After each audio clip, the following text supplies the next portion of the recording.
Ahoy there, deep divers, and welcome back. It's time for another deep dive, and this time we're heading out to sea. To the world of satellite internet. Specifically, we're looking at Starlink Maritime, and they've got some big changes coming in 2025. So if you're thinking about a long sea voyage, or maybe you just, like to dream about it, this is the deep dive for you. Okay, I'm intrigued already. What kind of big changes are we talking about? Because, let's face it, out on the open ocean, reliable internet is kind of essential these days. Yeah, no kidding. It's not like you can just pop into a cafe and use their Wi-Fi when you're hundreds of miles offshore. Exactly. So what's Starlink up to? Are they rolling out some new superpowered satellites? Or maybe they've figured out how to beam internet through the waves? Well, not quite. But get this. They're actually ditching their unlimited data plans. Yeah. You heard that right. Oh. No more unlimited data for maritime users. Hold on, wait a minute. Unlimited data is gone. That's like taking away a sailor's compass. How are we supposed to stay connected out there without burning through our data in the first week? It's like being stranded on a digital desert island. I know it sounds kind of crazy, right? But Starlink is shifting gears. They're moving away from those flat-rate unlimited options and heading towards a tiered system with data caps. Okay, so it's like choosing the right size fuel tank for your boat. You got to pick one that fits your needs and the length of your journey. You got it. It's all about matching your data plan to your data appetite. So instead of just one big all-you-can-eat buffet, Starlink's offering different portion sizes to choose from. Okay, that actually makes sense. But let's break this down a bit further. What do these new plans actually look like? Give me the specifics. All right, so picture this.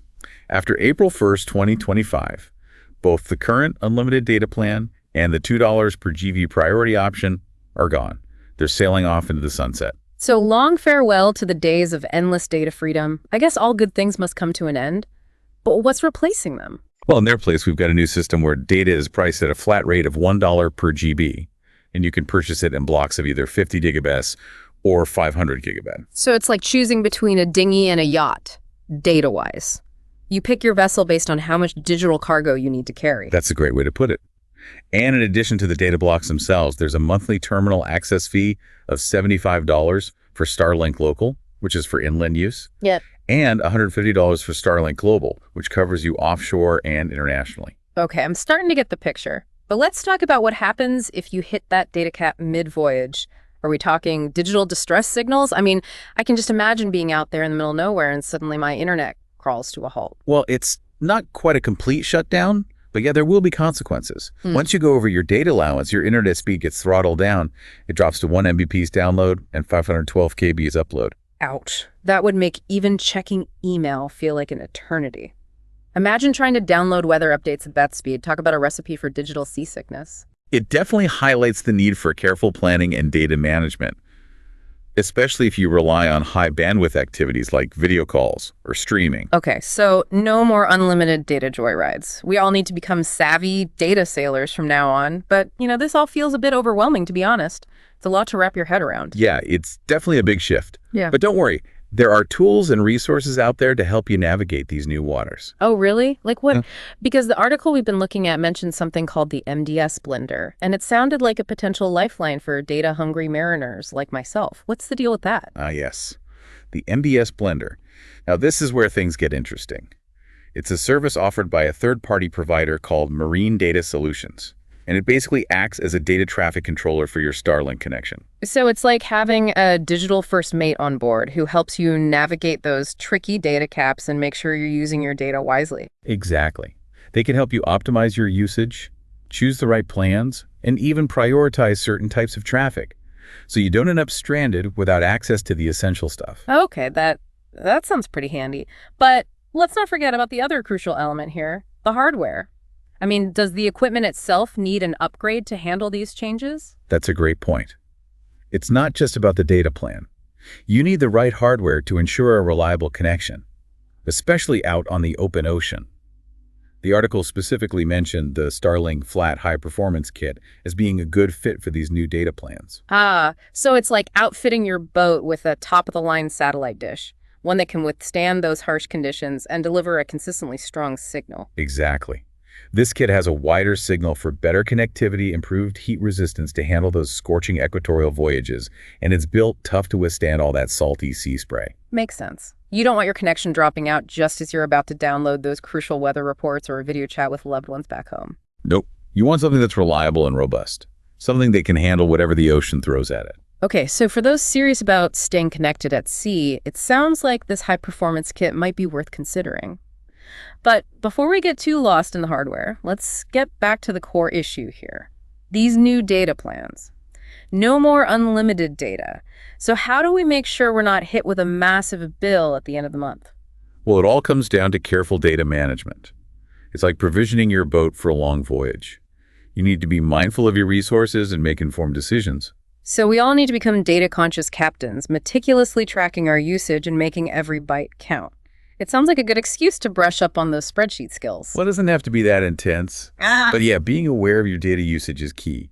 There are tools and apps that can help you monitor your consumption and set limits, so you don't get any nasty surprises. So it's like having a data navigator on board, helping you chart a course through those uncharted waters of data caps and tiered plans. Exactly. And those third-party services like the MDS Blender can be a big help there. They can provide insights into your usage patterns, recommend the right plans, and even offer tools to help you prioritize your data usage. So you're always connected to the things that matter most. Okay, I'm starting to feel a bit more optimistic about all of this. It sounds like with a little planning and maybe a little help from the MDS Blender, staying connected at sea might actually be possible, even without unlimited data. Absolutely. It's all about adapting to the changing landscape and finding the right tools and strategies to make it work for you. Right, so it's not the end of the world. It's just a new chapter in the story of maritime connectivity. Exactly. And who knows, maybe this shift towards data consciousness will actually lead to some cool innovations and even more efficient ways to stay connected at sea. All right, well, on that note of cautious optimism, let's take a break. And when we come back, we'll dive deeper into those Starlink global priority plans and see if they really live up to their name. Welcome back, deep divers. Before we set sail for those global priority plans, I think it's worth pausing for a moment to consider the human side of these Starlink changes. I mean, we've talked about data caps and hardware and all that, but what about the actual people who depend on this technology while they're out at sea? That's a really important point. And it's something that often gets lost in all the talk about tech upgrades. We need to remember that these changes aren't just about numbers and gigabytes. They have real-world impacts on a whole range of people who use Starlink Maritime. Exactly. It's easy to get caught up in all the technical details, but at the end of the day, there are real people behind those screens. They're relying on satellite internet for everything from essential communication to staying entertained during those long stretches at sea. Yeah, think about it. You've got small fishing crews out there who depend on the internet to monitor weather patterns, navigate safely, and stay connected with their families back home. And on the other end of the spectrum, you have large research vessels conducting complex scientific experiments in remote parts of the ocean. They need a constant flow of data for everything from monitoring underwater sensors to transmitting their findings back to labs on land. Right. And let's not forget about those adventurous folks who are choosing to live and work remotely from their sailboats, embracing that digital nomad lifestyle at sea. For them, a stable internet connection is absolutely essential for running their businesses, staying connected with clients, and just maintaining some semblance of normalcy while they're living that life less ordinary. It really is amazing to think about how this technology is enabling such a diverse range of lifestyles and activities at sea. But this shift to data caps could create some real challenges for these different user groups, right? Absolutely. If you're used to having unlimited data, having to suddenly monitor your usage and potentially ration your online activities can be a big adjustment. For sure. It's like having to adjust your sailing strategies based on changing wind patterns. You need to be adaptable and resourceful to make it work. And that brings us back to the role of those third-party services like the MDS Blender. We talked about them earlier. You got it.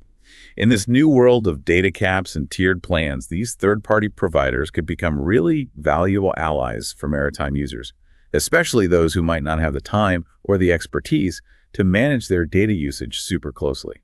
So it's like having a skilled navigator on board who can help you optimize your course and steer clear of any data storms. Exactly. They can give you insights into your usage patterns, help you choose the most cost-effective plans, and even offer tools to prioritize certain types of traffic over others. Like making sure that essential communication apps like email and messaging always have priority, even if you're close to hitting your cap. That makes a lot of sense. It's all about being strategic and proactive to make sure your internet connection is really working for you, even with the limitations of these new data plans. Okay, so we've talked about the challenges and the potential solutions, but now let's shift gears and focus on those Starlink global priority plans. These sound like they're designed for users who demand the absolute highest level of reliability and performance no matter what. That's right. From what we've gathered, these global priority plans are Starlink's top-tier offering for maritime users. And they come with a whole suite of features that are specifically tailored for people who need a rock-solid connection no matter where their voyages take them. Okay, I'm definitely intrigued. So let's unpack these global priority plans a bit and see what makes them so special. First and foremost, what about reliability? We've talked about data caps, but what about the actual consistency of the connection itself? Well, that's where these global priority plans really stand out. They come with a 99.9% network availability SLA, which basically means you're pretty much guaranteed to have a constant connection regardless of where you are or what the weather's like. Wow, 99.9%. That's a bold claim.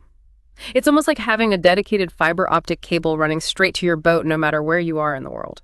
It's definitely a step towards that level of consistency. And it's all thanks to Starlink's massive network of low Earth orbit satellites and ground stations.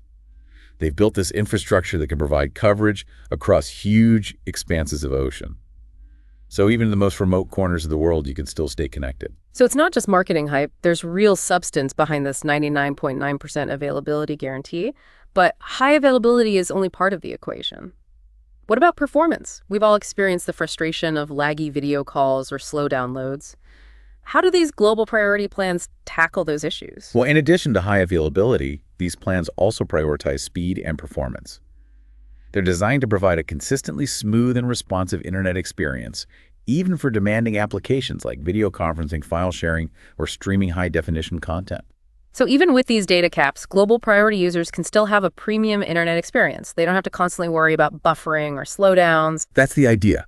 It's all about combining prioritized bandwidth allocation, optimized routing algorithms, and using that high-performance hardware we were talking about earlier. It sounds like Starlink is pulling out all the stops to make sure global priority users have the best possible internet experience out at sea. But let's be realistic here. All this cutting-edge technology and guaranteed performance can't come cheap, right? What's the price tag on these premium plans? You're right. These global priority plans definitely come at a premium. While the exact pricing hasn't been officially announced yet, it's safe to say they'll be significantly more expensive than those standard tiered plans with data caps. So probably not the best option for casual sailors or people on a tight budget. Exactly. These plans seem to be geared more towards professional users, research vessels, or anyone who absolutely needs the best possible connectivity and reliability, and they're willing to pay for it. It's like choosing between a sturdy, reliable workhorse of a boat versus a luxurious yacht with all the bells and whistles. Both can get you from point A to point B, but the experience and the cost are going to be completely different. That's a great analogy. And it highlights the fact that choosing the right Starlink Maritime plan really comes down to figuring out your own individual needs and priorities. Absolutely. There's no one-size-fits-all solution here. It's all about understanding the trade-offs and making informed decisions based on your own usage patterns, your budget, and the level of reliability you absolutely need. But even if these global priority plans aren't the right fit for everyone, they do give us a glimpse into the future of maritime connectivity. A future where high-speed, reliable internet access is the norm, even in the most remote parts of the ocean. It's a pretty exciting prospect, isn't it?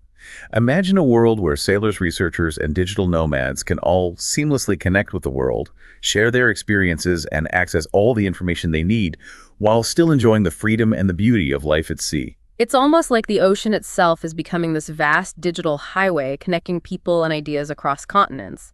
But as we've been discussing, this new era of connectivity also comes with its own set of challenges, especially when it comes to managing data consumption within these new capped plans. You're absolutely right, and that's where smart data management strategies and new tools become really crucial. It's like learning to navigate by the stars. You need to understand the patterns, conserve your resources, and make every decision count. Exactly. And that's what we'll be talking about in the next part of our deep dive. We'll be exploring some practical tips and strategies to help you navigate these new waters of data management and make the most of those precious gigabytes. Sounds good. We'll be back shortly to equip you with all the knowledge and tools you need to stay connected and informed, even as the landscape of satellite internet at sea keeps evolving. Welcome back, fellow deep divers. We're in the home stretch now of our exploration into this whole evolving world of Starlink Maritime. We've talked about the big changes, and we even took a look at those global priority plans. But now I think it's time to get practical. You got it. We've covered all the theoretical stuff like data caps, tiered plans, and that whole promise of high-performance connectivity. But for a lot of you out there, I bet the main question is, how do I actually make this work on my boat? Exactly. I mean, it's one thing to talk about gigabytes and SLAs, but when you're actually out there on the open ocean, you need some real strategies to stay connected without constantly freaking out about those data limits. So where do we even begin? Well, I think the first step, and it's probably the most important one, is to really figure out your own data consumption habits. It's like taking inventory before you set sail. You need to know what you've got and how long it needs to last. So you're saying we all need to become data detectives, meticulously tracking every website we visit and every email we send? It doesn't have to be that extreme, but a little awareness can go a long way. Start by thinking about your typical online activities while you're at sea. Are you constantly streaming movies and shows? Do you rely on video calls for work or to stay in touch with family? Or are you more of a casual internet user, mostly just checking email and reading the news? So it's all about understanding your data personality, right? Knowing your strengths and weaknesses when it comes to all things digital. Exactly. And once you have a handle on your data habits, you can start making some smart choices about your Starlink plan. Remember, they're offering those different data block sizes, 50 gigabytes or 500 gigabytes, and the best one for you depends entirely on how much data you think you'll use. Right. So if you know you're a heavy data user, that bigger block might be a better deal in the long run. But if you're more of a light user, you can probably save some money and avoid those overage charges by sticking with the smaller block. It's like choosing the right size sail for your boat. You don't want to be overpowered or underpowered. Exactly. You want something that's just right for your needs. And if you're still not sure, you're feeling a bit overwhelmed by all the choices, remember those third-party providers we talked about earlier. Services like the MDS Blender can act as your data guide. They can help you figure out the ins and outs of these plans and make sure you're getting the most out of your connection. Yeah, the MDS Blender. It's like having that digital first mate who understands what you need and can help you optimize your data based on how you like to sail. You got it. They can analyze your usage patterns, recommend plans, and even give you tools to prioritize certain types of traffic. So you're never without access to the stuff that really matters. That's a really cool feature. It's like having a digital autopilot for your data, making sure the important stuff always gets through, even when you're facing some data turbulence. Okay, so we've got the right plan. Maybe we've even enlisted the help of a data Sherpa. But are there any other practical tips for actually using less data when we're out at sea? Definitely. There are lots of things you can do to be a more data-conscious sailor. One simple trick is to adjust the data usage settings on your devices and apps. A lot of smartphones and tablets let you restrict background data for certain apps. Or you can even just turn off mobile data completely for the ones you rarely use. So it's like putting those data-hungry apps on a diet, cutting down their appetite for those precious gigabytes. I like that. And speaking of diets, streaming services often let you adjust the video quality settings. Choosing a lower resolution can save you a ton of data without really ruining your viewing experience, especially if you're watching on a smaller screen. It's like sailing with the wind instead of against it. Yeah. You're still making progress, but in a way that's more efficient and easier on your data reserves. Exactly. And here's another tip. Whenever you can take advantage of Wi-Fi networks when you're in port.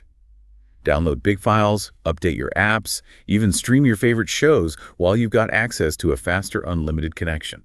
Yeah, that's smart. It's like stocking up on supplies while you're in port, so you don't have to use up all your onboard reserves while you're out at sea. These are all great tips. But I've got to admit, I still kind of miss those days of unlimited data freedom. Well, anytime there's a big change in technology, it takes a while to adjust. But I think this shift towards data consciousness isn't necessarily a bad thing. It forces us to think more carefully about how we use data and to really appreciate it as a limited resource. I see what you mean. It's like learning to appreciate the rhythm of the tides or the power of the wind. You can't control everything, but you can learn to work with what you've got and adapt your approach. That's a great way to put it. And who knows, maybe all this focus on data caps will lead to some really cool new innovations. Maybe we'll see more efficient data compression technologies or smarter routing algorithms, or even completely new ways to access and use information when we're out at sea. It's like the age of exploration all over again. Mm-hmm. But this time, we're charting the digital ocean. And as we've seen throughout this deep dive, there will definitely be some challenges and some adjustments we all need to make. But there's also a sense of excitement and opportunity as we explore this new world of maritime connectivity. Absolutely. And remember, knowledge is your most valuable tool as you navigate these uncharted waters. By staying informed, adapting your strategies, and embracing those new innovations, you can make sure you stay connected to the digital world no matter where your adventures take you. Well said. And on that inspiring note, we've reached the end of our deep dive into the world of Starlink Maritime. We've talked about the changes, the challenges, and the exciting possibilities that are out there for anyone who wants to stay connected while they're exploring the vast expanse of the ocean. It's been a fascinating journey, and we hope you found it both informative and thought-provoking. Remember, the sea of knowledge is vast, and it's always changing. But with a curious mind and that willingness to adapt, you can navigate its currents with confidence and style. Until next time, fellow explorers, fair winds, and following seas, may your connections be strong, your data reserves plentiful, and your adventures filled with wonder and discovery.